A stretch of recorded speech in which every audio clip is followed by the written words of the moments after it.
Let me see. Testing. Sorry, I'll switch mics. I was just using the audio from the laptop, but I guess that's not working, so let me put this mic on. Yeah, so this is just a kind of a cool product. It's my first time doing this kind of building an armature out of wax with wax sprues instead of wire. But it's kind of a fun process. A little bit of a learning curve to it. It's just different, a different material.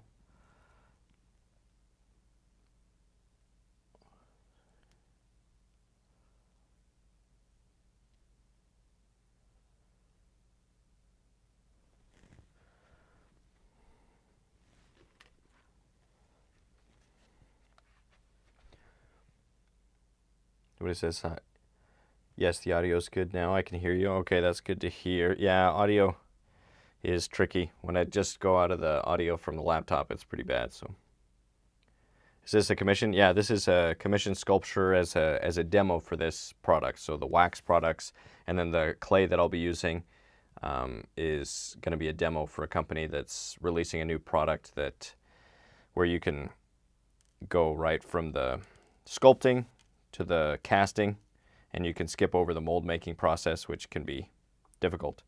So it was a cool thing, and I actually worked with the company to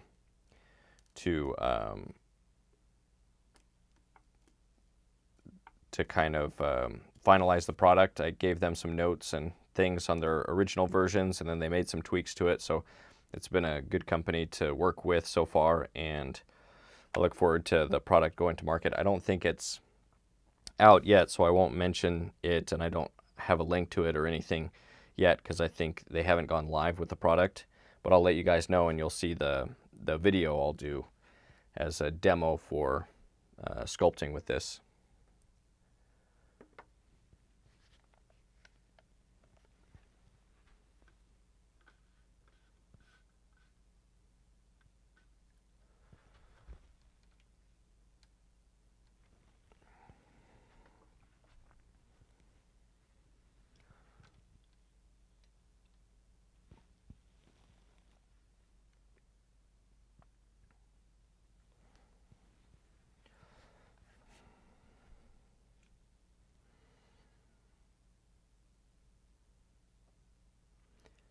Will you use this wax more in your sculptures? Probably, especially if I can find a foundry that has a reasonable price for casting.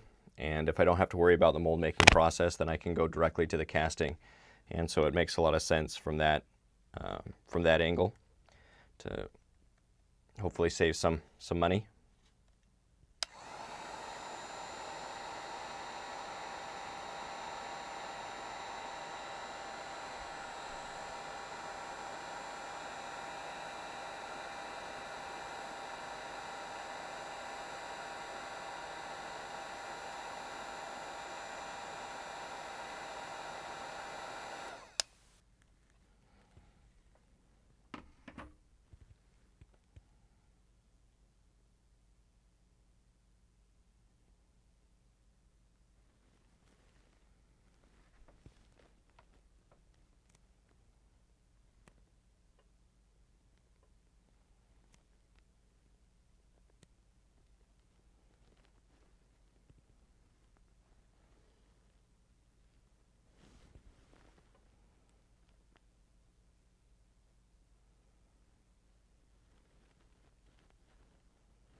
That's wax, somebody's asking? Yeah, this is wax, sculpting wax.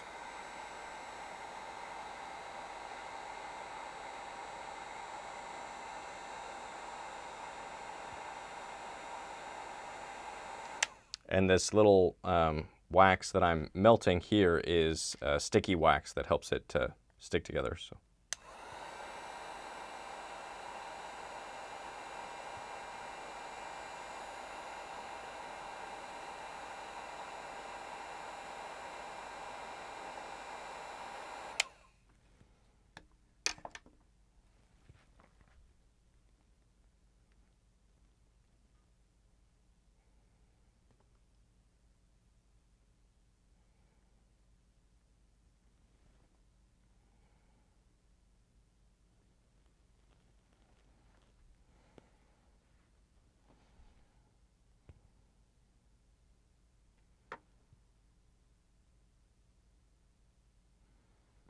It does look fun to work with. Yeah, it's been fun. It's a fun process so far.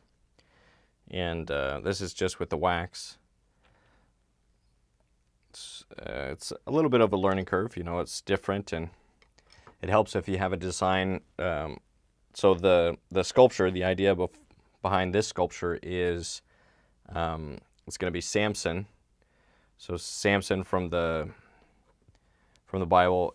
For those who don't know that story, it's kind of a warrior character from the Bible that was promised that as long as he didn't cut his hair, that he would be invulnerable, indestructible. And so he was a warrior that was able to take on and fight basically entire armies, and they couldn't take him down. And then they tried to figure out what his weakness was. Anyway, he told his weakness. Eventually, there's a bunch of things that happen, but eventually he tells his weakness to this woman that they send over to get him to find out his weakness.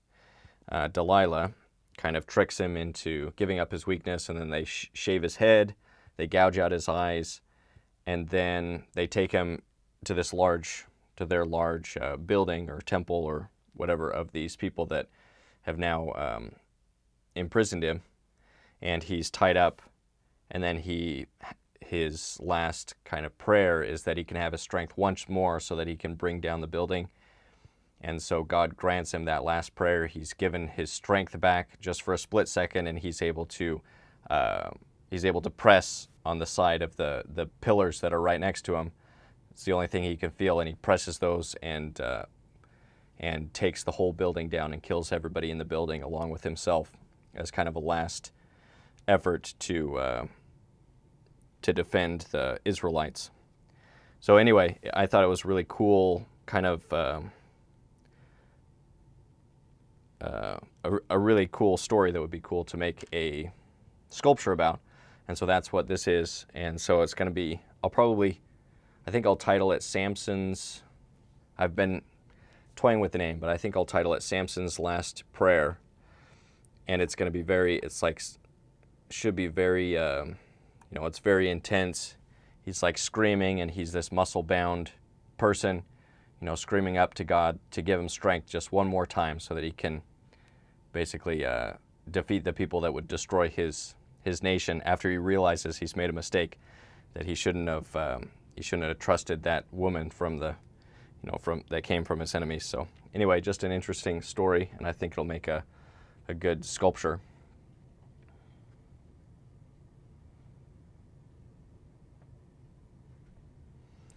So he says, what do you think Samson's story is trying to teach us? Well, I think one of the things, I don't know if this is the main message, but one of the things that you can draw from is that God often uses imperfect people. Samson himself was deeply immoral. So it's like, I think it's like God sends an angel to communicate with him while he's, lying with a prostitute, he's personally and in his own life, he's a deeply flawed individual, to say the least, an immoral person. But God is able to use him despite his imperfections as kind of a warrior to protect God's people. So I think that that's an interesting thing, and we feel like I think all of those people, or I think all of us that are sincere when we're trying to look inward, we realize that we're deeply flawed individuals, but that sometimes God can use even flawed individuals to do good things. So I think that's one of the lessons. Also, maybe another lesson is don't go falling in love with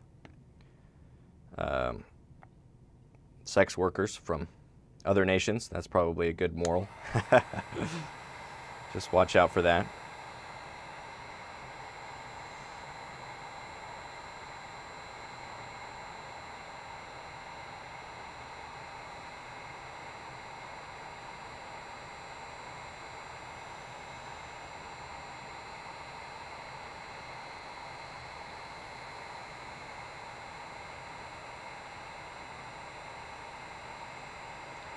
See, somebody's asking, do you think art comes from us or does art come from God? I guess that's kind of a, well, let's see. Well, I think we come from God. You know, we come from, you know, that God is our Heavenly Father and the source of us. And so by extension, you know, our art is an extension of the gifts that God has given us. Or at least great art should be that, I think. And I do think that art kind of points us towards the transcendent, that says that we're more than just material. Because if all we are is atoms randomly bouncing around in the universe, and there's no purpose to life other than, I guess, a Darwinian reproduction. If that's the case, then art really doesn't make a lot of sense, because for most artists throughout history, it doesn't really increase your likelihood of reproducing. It's not really the thing that, you know, biologically would make sense. It's kind of like a waste of resources, a waste of energy, because it doesn't produce something that that increases the chance of survival, and yet it's something that we find deeply meaningful. And so I think it's kind of whether artists realize it or not, it's kind of a call to, like, there's something more to this life than just matter, than just survival, that we're made for more than just, you know, biological, like mindless biological reproduction. We're made for something, for a higher purpose, but there's something more to this life than just the physical. I think all great art says that, even if the artists don't realize, even if maybe they put forward a message or a work of art that's completely contrary to that message. I think just by creating something beautiful, you're saying that beauty is worthwhile, that there's something valuable about beauty.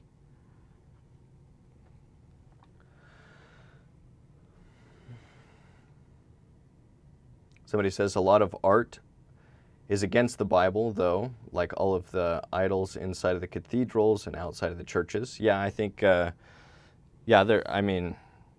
think art itself is a tool that can be used to communicate, and it can be used to communicate a good message or a bad message. And so, yeah, art can be used to make idols to false gods, and art can be used to create, you know, works that point us towards the one true God. So art can be used for good, or it can be used for ill. It can be used to promote, you know, an atheistic worldview. And there's artists that I follow that I am impressed with their work, but they're, you know, they view the world through an atheistic lens that we're basically just an evolutionary fluke, kind of in the history of the cosmos, that there's nothing inherently valuable or interesting about human beings other than, you know, that we can do some of the things, you know, we have mental capacity beyond some other animals, but that's not anything, there's not anything particularly, what would you say, intrinsically valuable about humanity. And so that's a belief system that I don't share, but you can create great art even if you hold that belief system. Yeah, it is interesting. Somebody says, good question. I love sculpting. However, most of these statues are actually against the Bible. For examples of Michelangelo's art is against the Bible, etc. He depicts biblical characters, and he even painted God. Let's see. For example, all of Michelangelo's art is against the Bible because he depicts biblical characters and he even painted God. Oh, okay. So it sounds like you have kind of a maybe a different worldview. You believe that all depictions of deity, like God, are basically disrespectful, but that's not a religious view that I hold. I believe that we can actually, when we create depictions of God, we shouldn't worship those depictions, because we should recognize that the idol, or like a painting of God, is not God. That's not God, but it points us towards God, and it says that, you know, he's out there, and it kind of puts it in a tangible form that we can better understand. So I don't buy into the worldview that that creating depictions of like God or Jesus Christ or religious or prophets of the past is disrespectful. But there are some religions that believe that. So I think for Muslims, for example, they believe that you shouldn't depict people in general, but then especially that it's disrespectful to depict images of Muhammad, for example. But I don't believe that that's true. I don't believe in that religion. Otherwise, I'd be Muslim, and I'm not. So.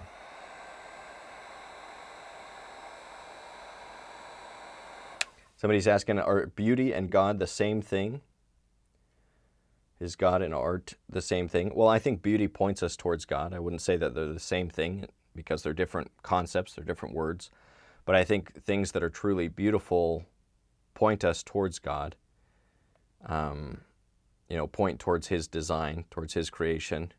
And art, is God and art the same thing? No, I'd say that those are two different things.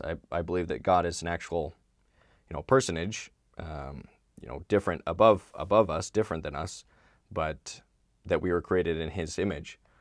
And so I think when we sculpt people, particularly, that we are kind of mimicking that creative power, or that creative mind that we came from in a very basic way. But I see that as a celebration of that we are created in God's image, in the image of somebody that was the creator, that was himself a creator. And so it's good to create, because it's good to try to become more like the God that created us.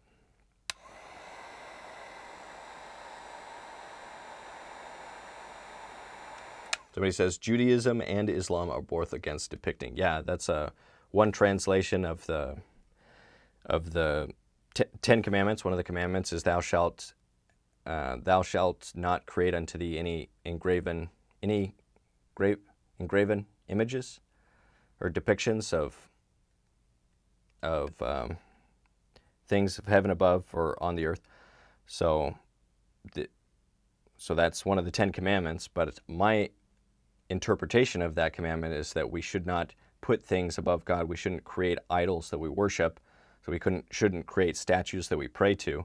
And there are even, some Christian denominations that I think border on idolatry, because they're kind of praying to a shrine or something, to a sculpture, and I don't think that that's right.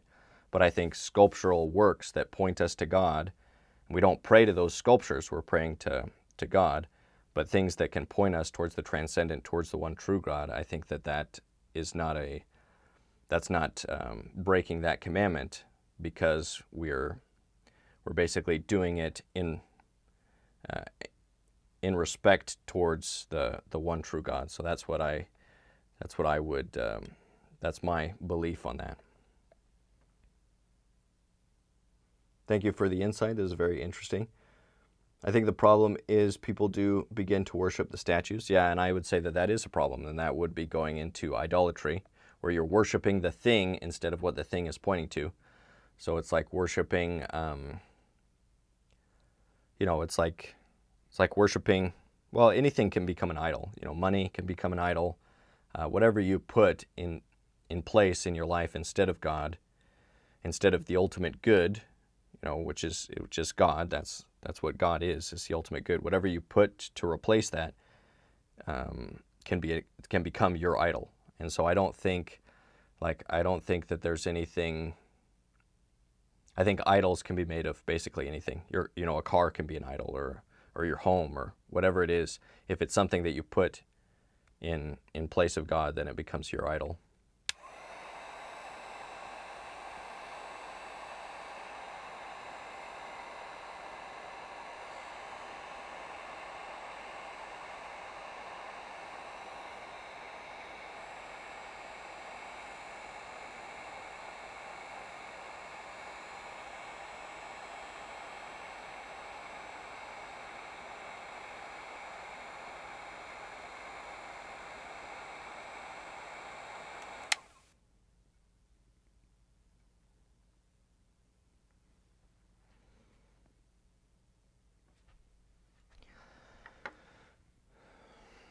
Okay, let's see. Let me take a look.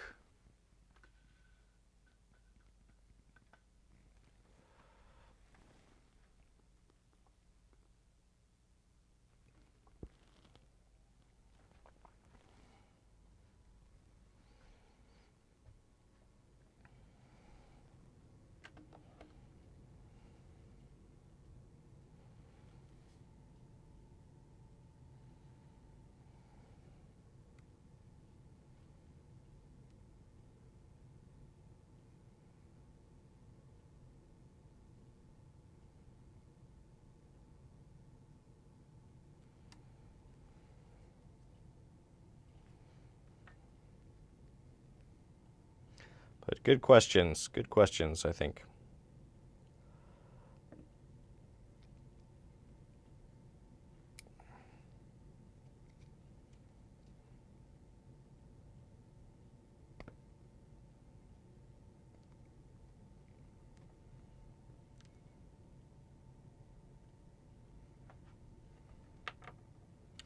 I've been wrestling with this dilemma, in my head for a couple of months now. It's like, is it okay to sculpt? I think for my own art, I just won't depict anything that people could somehow slip into worship. Well, I think that that's a good, yeah, I think it's good, especially, you know, if somebody asks you, hey, I'd like to commission this sculpture of this idol that that you don't believe in, that you don't worship, like some depiction of an idol. I think that you shouldn't do that. If it goes against your conscience of what you believe is right, I don't think you shouldn't create things that you feel go against what you believe to be true and right. And when you do that, it makes you less of a, it like diminishes you as an artist. I think it's our responsibility as an artist to create things that we feel are worthwhile and that make things better and that are good. And if we feel like we're creating something that brings people away from what we believe to be good, I think that that's not a worthwhile pursuit, even if you can, you know, benefit from it monetarily, even if you can make money doing it. I think that that's not a good thing, and we should try to avoid that.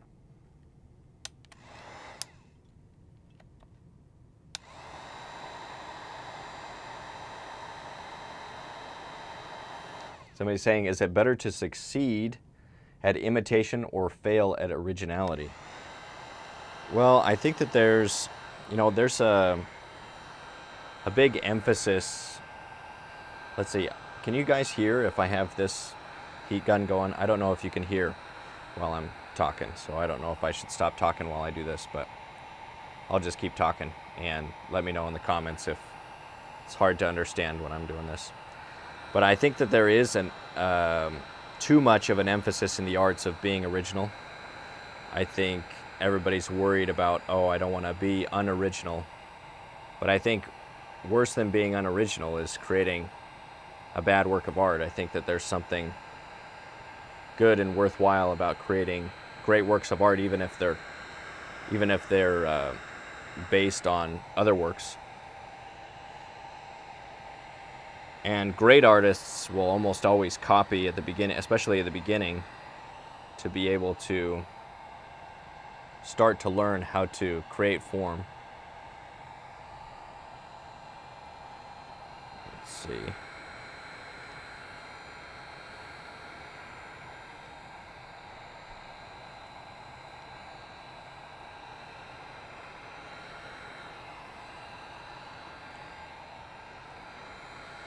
So I'd say if you're going to lean towards one, it's better to imitate but be skillfully executed than to be poorly done and original. You know, most original stuff is terrible. If you're just going for like something new, and it's going to be really hard to do something great because it's hard to create great things.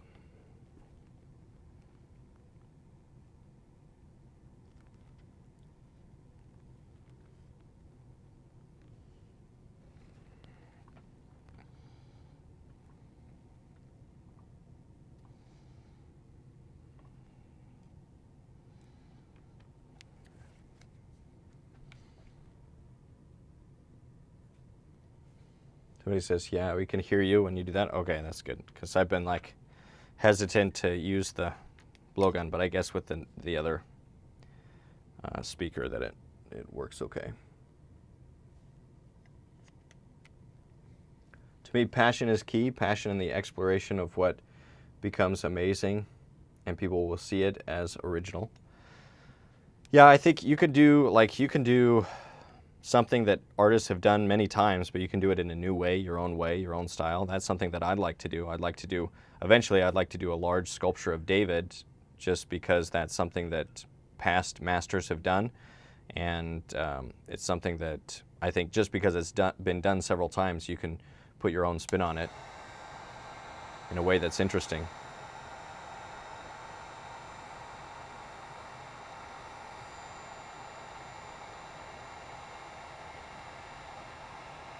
When I see the wax, all I can think of is candy, which makes me hungry.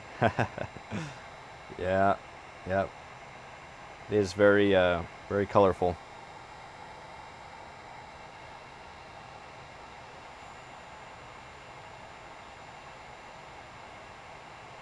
I think originality is the best because it takes more creativity / genius. Well, to do something original that's great definitely takes more, but to do something original, you know, to mix up ideas and do something that people haven't done before, I don't think it takes, it doesn't take that much to do something original poorly, but it definitely takes a lot of creativity and skill to do something original in a way that's impressive.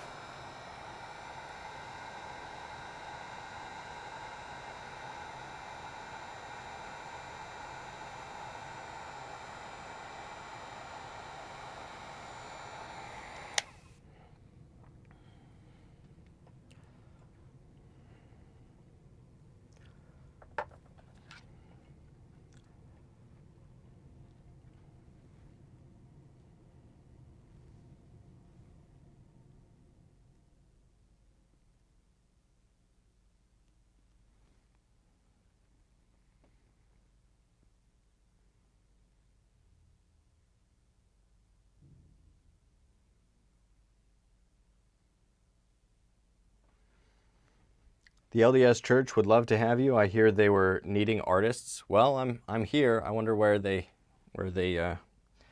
sign up, or where you have to sign up for those programs. I gotta find that out, because I would like to do some artworks for the church. I'm a member of the Church of Jesus Christ of Latter-day Saints, so I would like to do some work with there. And I think there has been a I've spoken directly with artists that have worked with the church, and that in the past, and hopefully this is something that they're correcting, but in the past that they haven't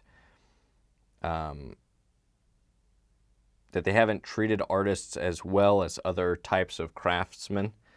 And so hopefully that's something that's changing. But that was something that I heard from an artist, that they kind of want artists to, like, they're okay for paying. Well, I guess I shouldn't say anything. But if the church is looking for more artists, I think that that's a great thing. And I think I would love to do some artworks for the Church of Jesus Christ of Latter-day Saints. I think that would be a great thing to be a part of.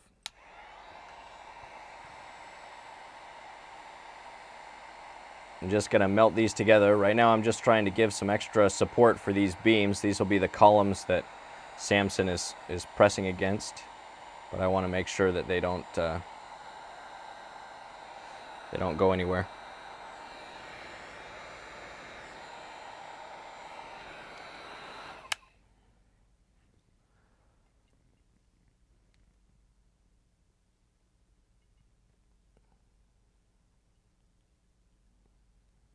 And I think today I'm gonna go grab a soldering iron so that I can do it without so much noise. I should have grabbed one before, but I was waiting for the commission to start, but now it started, so I guess I need to go grab some. But by the time I get the soldering iron, I'll probably be done with most of the wax work, but that's okay.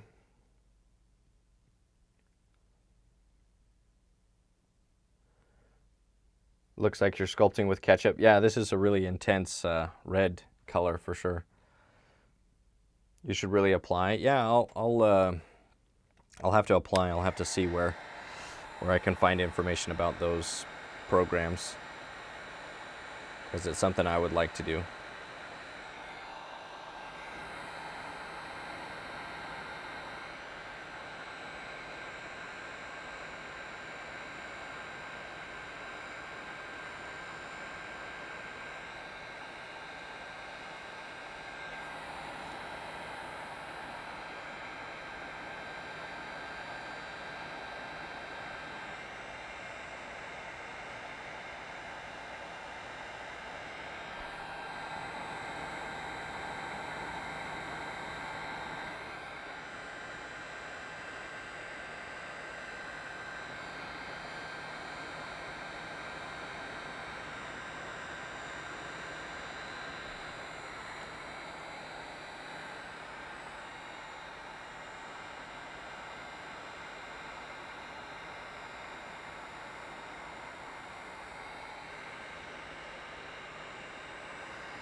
Let me grab some more wax.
So he says it's looking awesome. Thank you. I appreciate it.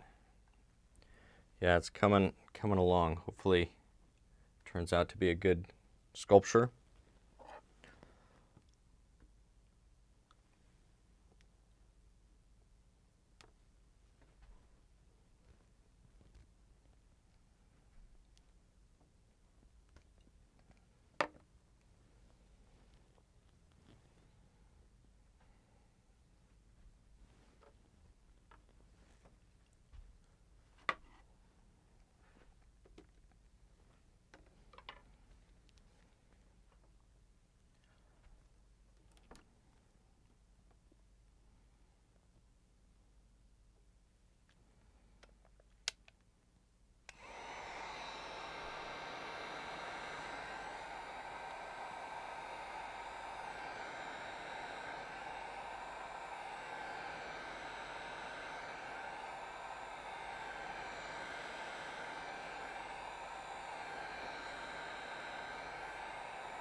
Where did you get this material? So it's a company I'm working with. Let's see. I think I can show some of the stuff. Some of this product might not be out yet because they're going to release it. So if you're unable to find it, that might be a reason. But I will be doing a video coming soon, a kind of a promo for this product. So it's precisioned. Let's see.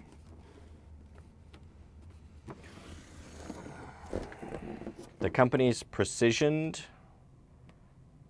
And they provide like wax products for foundries and things like that. But this is something that they're interested in going directly to sculptors with, as a material that you can sculpt and then go directly to the casting process instead of mold making, having to make a mold and everything, because all of this can be melted out of a sculpture. So you just do the ceramic shell basically, and then you put it in an oven and then melt out all the wax, and then you have that shell that you're able to cast in bronze. So it's kind of a way to bypass the mold making process, which can be expensive and time consuming and everything. So it's kind of a cool idea, and I've worked with the company. But I think the sculpting product will be called, it'll be called either Sculpt-A-Cast or Sculpt-A-Clay, something like that. But yeah, just look out for, I'll be doing a video in the next week or two of the sculpting process for this sculpture, and then also as a kind of promo for the product, because they've commissioned this sculpture and video that I'll be doing, not these live streams, but just the final video. So it's more of a promo rather than a review. But I have worked with the company directly, and I've given them tips on improving the product and everything. So it's they do want to make a good product for sculptures, which I appreciate, and I think they've done just that. So.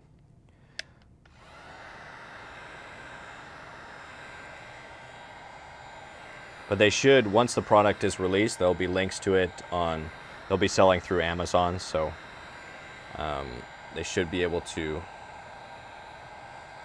provide the product wherever you can get Amazon products.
Move the reference for a little bit.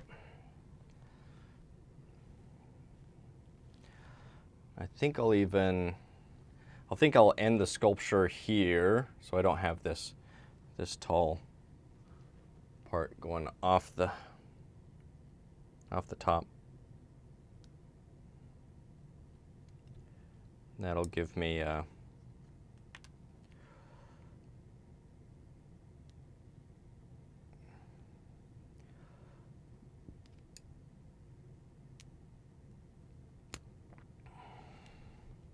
space. Do you sketch your ideas for sculpting? Yeah, I'll probably do a couple drawing live streams on my other channel, the Drawing Drew Keith. So that was the one for drawing live streams. And I'll probably do some live streams of this reference that I've done as a way to better understand the reference. And so I'll do some sketches of the reference from different angles.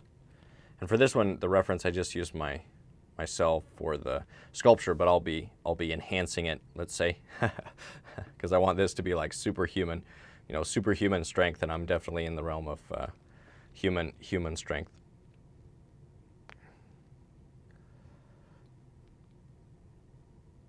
Or I should say I'm in the realm of unenhanced human strength, because even the enhanced people can become monstrously huge. But I'm not there. But I did, you know, use some or take some references of myself for this project. Which is why it's good to stay in shape. I did a video about that, why every artist should exercise. And one of the reasons is you never know when you might need to use yourself as a reference for a sculpture. And it helps if you can see your anatomy. If you're not, you know, extremely out of shape, it helps. Helps with everything. Also just gives you more energy, and you feel better, and you look better, and you live longer, and you have more energy, and there's a bunch of benefits of exercise. So I'm very pro staying in shape, trying to exercise.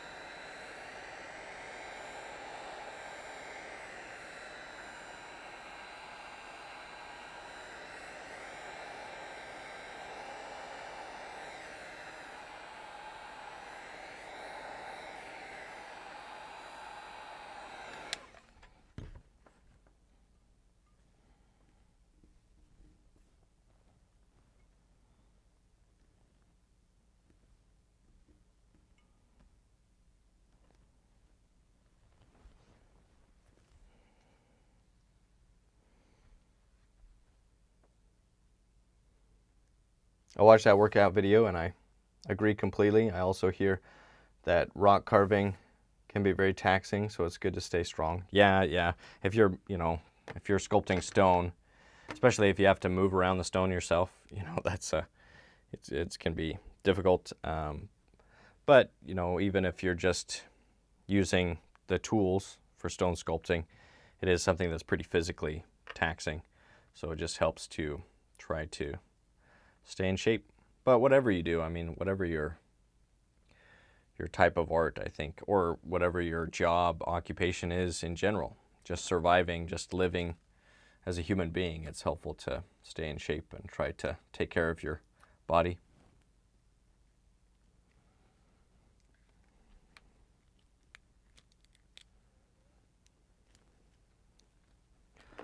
Let's see. So yeah, I think I'm going to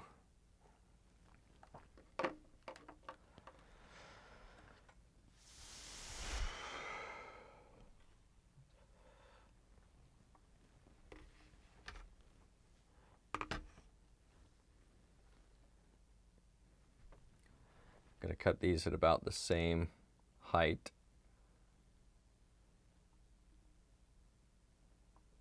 I don't think I need that extra height.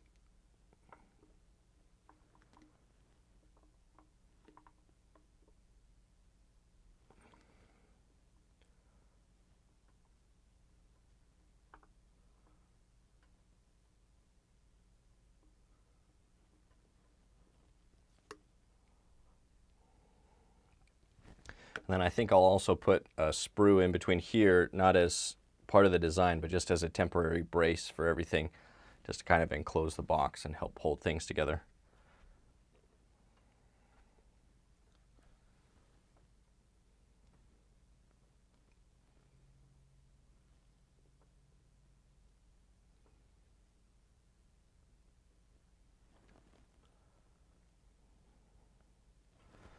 Guess I could get a close-up. I forget to change the camera angle, and I should get just a bunch of different angles and close-ups of different things happening. Let's get a close-up over here.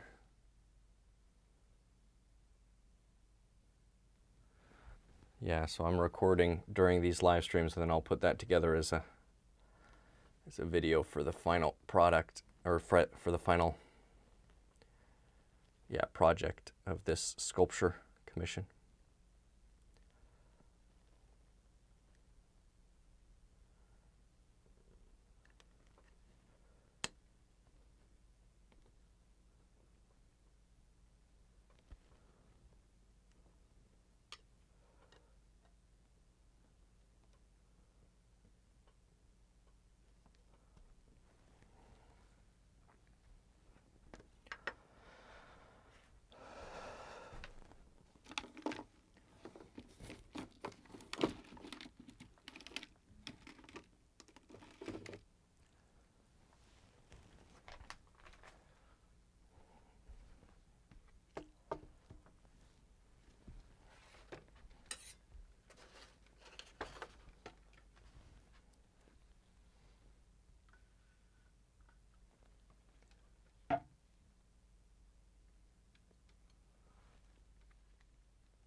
Trying to make sure that these walls are relatively straight for the columns. And I think this will be before they start to break, so like right before they start to crack and break.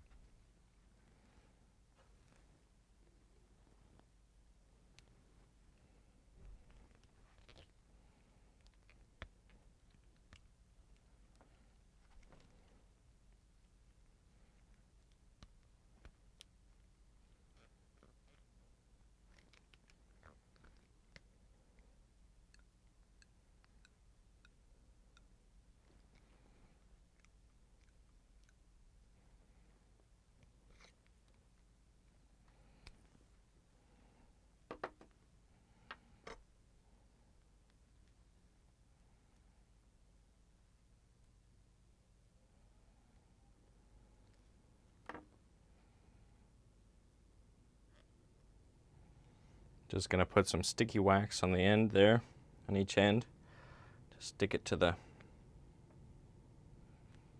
sculpture. Then melt these and then kind of stick it like that. Oh, whoops. Shooting things off into space.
So that'll probably... Ooh.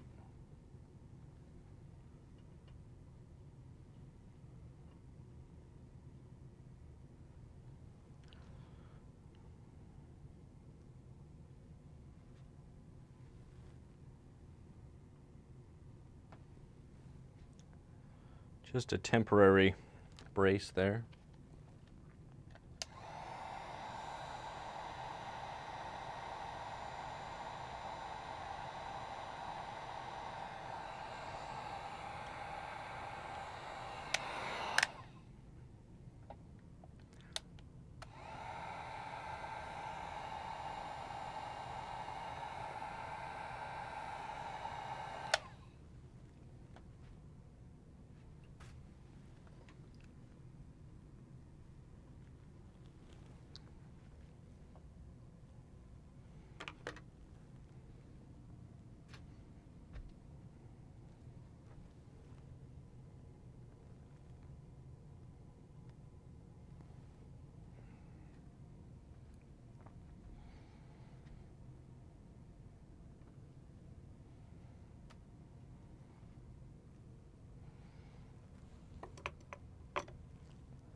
Okay.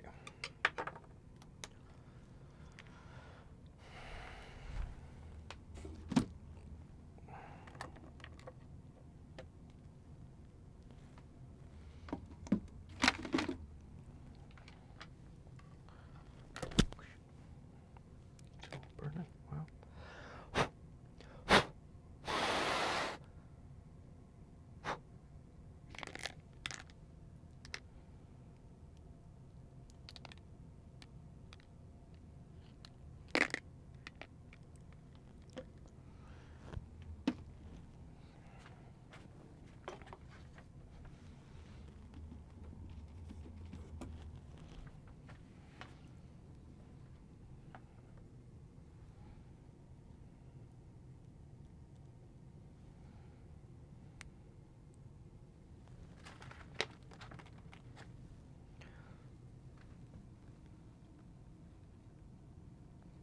So I'm going to clean things up, and then I'll take some references of this, you know, a turnaround shot. Make sure that the gesture and proportions are feeling somewhat accurate, or close enough to start adding clay, and then I'll move on to the clay part. Should be fun. And so I'll maybe do that during live streams. Maybe I'll just record it. I haven't decided yet, but it should be a fun process. I've liked using the wax sprues so far. It's been fun.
So if you think you might be interested in getting this sculpting wax or some of the other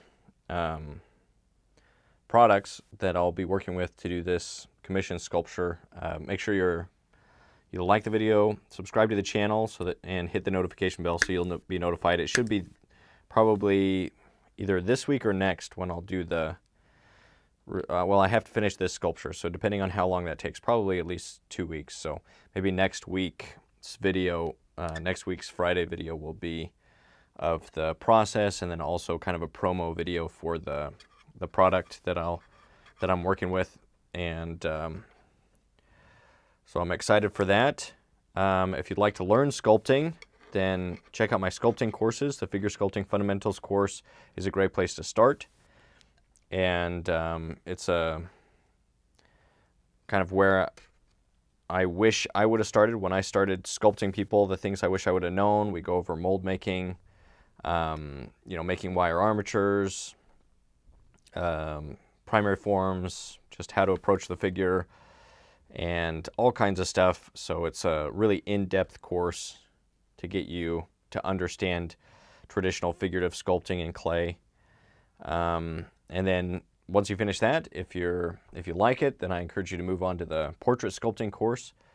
And that's a more advanced course, goes a little bit deeper into anatomy and things like that. And the portrait's difficult, so it's a great thing to practice. And then if you finish that one, then I also recommend checking out the hand sculpting course, which is a newer course, the most recent one that I've done, and it's also a great thing to practice. The hands are difficult, and so having a course that guides you through understanding the anatomy and structure of the hands, I think is a good thing that can be helpful. So, yeah, I think I'm gonna, let's see, I'll get some final shots of this one. Just get things out of the way. And this is the wire armature that I just used as a reference for the pose and for the proportions and things. And it's great to know how to build your own wire armatures. Definitely recommend understanding how to do that. And we go over that in the course, as well as many other helpful things. Okay, let's see.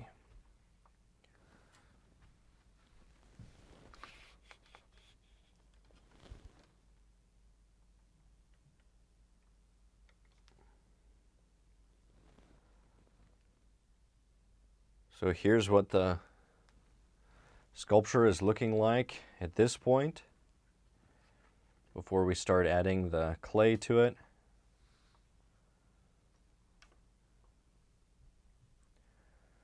Let's see. Oh, I actually think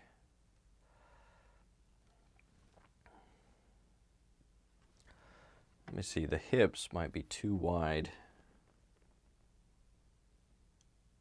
Yeah, so I'm actually going to, I'll address that right now, just while I'm noticing it.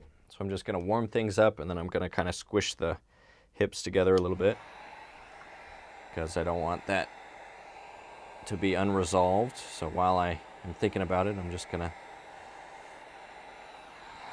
heat things up so that and this wax, this sculpting wax, when it's warm, it's a little bit more pliable than most wax. Like paraffin wax just kind of crumbles and falls apart unless it's really, really warm.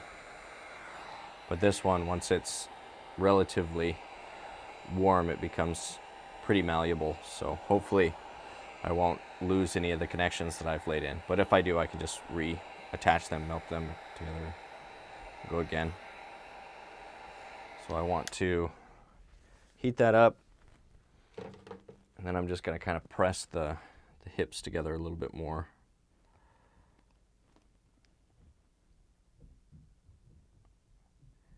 I'm just going to kind of bend it forward. That'll thin out the hips.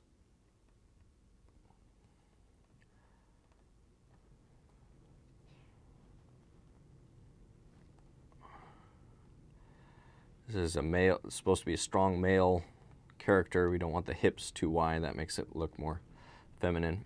And we want plenty of room to add the clay onto this armature, this wax armature.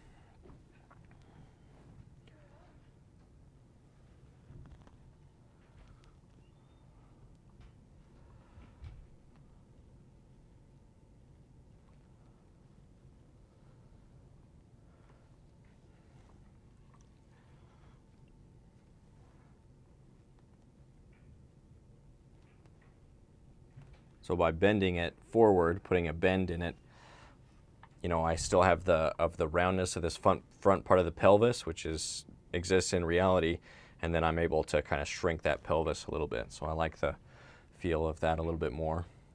I'm trying to make sure that there's a lot of gesture in this armature, that the pose feels very like it's moving, because as we start to add clay, typically what happens is things will get stiffer. So I don't want to lose the gesture as I'm adding clay. So I'm trying to make extra sure that it feels like there's some movement to this.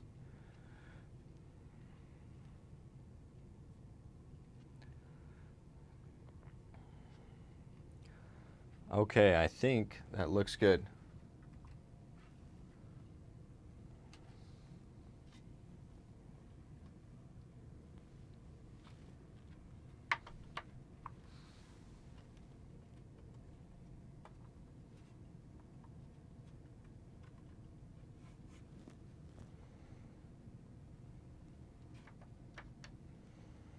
Yeah, I like how that's looking. All right. Stay creative, stay productive. Check out the links in the bio for my courses and ebooks and all of that stuff to support the channel and to learn sculpting. Should be helpful. So, all right. Thank you guys. See you around, hopefully in another video soon.